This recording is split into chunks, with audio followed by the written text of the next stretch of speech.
Kabataan pa rin nga ba ang pag-asa ng ating bayan kung ang ilan ay pinagkakaitan na makapag-aral ng payapa? Bakit ganyan siya? Bakit ganyan?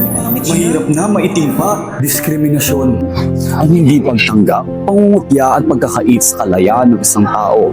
Sa iba't ibang parte ng Pilipinas, maraming estudyante ang nakaranas nito na nagiging harang sa pagkamit nila sa kanilang mga pangarap. Ngunit hindi pa huli ang lahat. Sama-sama at sabay-sabay nating tanggapin at yakapin ang pagkakaiba ng bawat isa. Dahil maging sino man, karapatan natin na makapag-aral. Sa mga paaralan, walang estudyante ang may iwan. Dapat nating pairalin ng pagrespeto, pagtanggap at pagkakaunawaan sa mga paaralan. Sa pamamagitan nito, nagiging isang paaralang bukas at ligtas, isang paaralang tunay na tumatanggap sa bawat isa.